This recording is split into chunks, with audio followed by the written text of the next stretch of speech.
La vie de l'imam Muslim. Abu al-Hussein, Muslim, Ibn al-Hajjaj, Ibn Muslim, Ibn Ward, al-Naïsabouri, était originaire d'une tribu arabe, d'où est tiré son nom de famille, al-Qushayri. Quant à Aïna Sabouri, c'est un dérivé du nom de son pays de séjour, le Nishapur, une grande cité du Khorasan. Sa date de naissance, incertaine, se situe autour de 204 ou 206 de l'Hégire. Le milieu où il a été élevé lui a facilité l'apprentissage de la science utile. En effet, le Nishapur était un pays animé par les sciences de la loi islamique. On y trouvait de nombreux enseignants et étudiants. Son père était parmi ceux qui s'intéressaient à la science, et c'est probablement lui qui l'a encouragé dans ce chemin. Dès l'âge de 12 ans, ou 14 ans, il participait aux séances de hadith. 2 ans plus tard, à l'occasion de son pèlerinage, il était encore un garçon imberbe, il rencontra les savants de la Mecque, ainsi que d'autres savants, alors qu'il était sur la route du voyage. Il entreprit de nombreux voyages, autour de Khorasan, en Irak, au Hijaz, dans le Chem, en Égypte, etc., en quête de hadith à cause de la dispersion des transmetteurs. Il avait placé la science du hadith en tête de ses préoccupations, qui consistent à connaître les contextes du hadith, ses chaînes de transmetteurs, ses énoncés, etc., dans le but de les préserver et d'en distinguer l'authentique de l'apocryphe. Son recueil, Sahih Muslim, est considéré par l'ensemble de la nation musulmane comme étant la seconde source dans l'autorité sunnite après Sahih al-Bukhari. L'élaboration de cette œuvre durera 15 années, pendant lesquelles l'imam Muslim ne cessa de la remanier et de la corriger. Il dira à son propos: « J'ai exposé ce répertoire de 300 000 traditions entendues. » Et il ajoutera: « Je n'ai rien inséré à ce recueil sans argument, et je n'ai rien exclu sans argument. » Il connaissait les noms, les surnoms, les noms de famille, la généalogie, l'histoire et les décès des transmetteurs du hadith comme un vérificateur perspicace. Il les critiquait ou les louait afin de distinguer les dignes de confiance des médiocres. Il est aussi compté parmi les pionniers de la science du hadith défectueux, qui est la science la plus subtile et la plus ardue. Il était digne de confiance et réputé pour sa grande mémoire. Il cita le nom de ses professeurs dans ses ouvrages.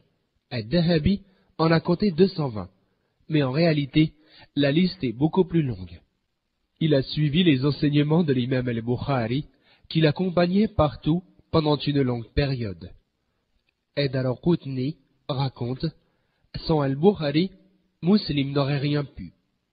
Malgré cela, il critiquait indirectement la méthode de travail de ses professeurs, al-Bukhari et al-Madini, ce pourquoi il reçut de nombreux reproches de la part des savants.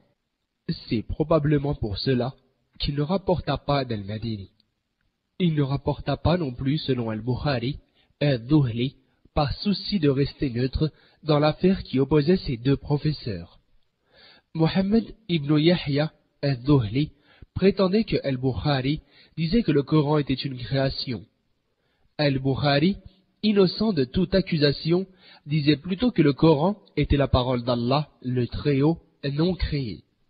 Pourtant, al-Dhuhli avait interdit à ses élèves de fréquenter al-Bukhari jusqu'à que celui-ci quittât le Nishapur. Au cours de ce calvaire, tout le monde rompait les liens avec al-Bukhari, à l'exception de Muslim qui faisait cause commune avec lui. Lors d'une séance d'enseignement, al-Dhuhli fit une remarque au sujet de al-Bukhari. Muslim se leva et s'en alla, après quoi Muslim rassembla tout ce qu'il avait écrit d'après lui et le renvoya à son domicile. Il s'occupa de diffuser son savoir à travers le monde par sa langue et par sa plume. Il fut d'ailleurs l'un des premiers à conserver en livre les traditions, ce qui était à l'époque assez rare. Parmi ses œuvres, il y en a qui ont été conservées, d'autres ont été égarées. Mais la majeure partie traitait du domaine du hadith. Muslim, qu'Allah lui fasse miséricorde, s'est éteint dans la soirée du dimanche au mois de Rajab, en l'an 261 de l'Hégire, dans le pays du Nishapur. Il était âgé de 50 et quelques années. On rapporte qu'un jour, alors qu'il tenait une séance d'études, il fut interrogé sur un hadith qu'il ne connaissait pas. En rentrant chez lui, il alluma sa lanterne et interdit à sa famille de pénétrer dans la pièce cette nuit-ci.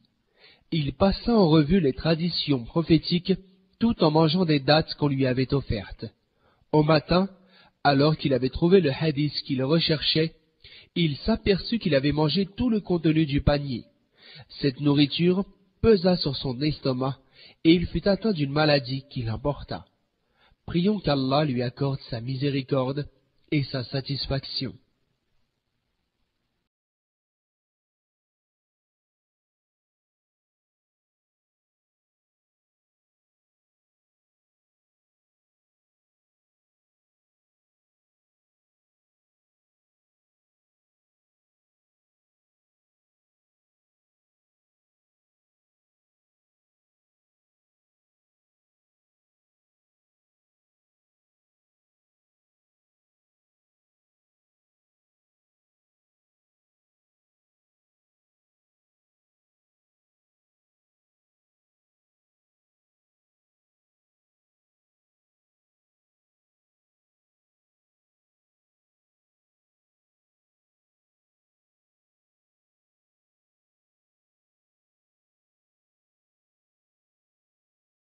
الحمد لله الذي أنزل على عبده الكتاب ولم يجعل له عوجا قيما لينذر بأسا شديدا من لدنه ويبشر المؤمنين الذين يعملون الصالحات أن لهم أجرا حسنا ماكثين فيه أبدا وينذر الذين قالوا اتخذ الله ولدا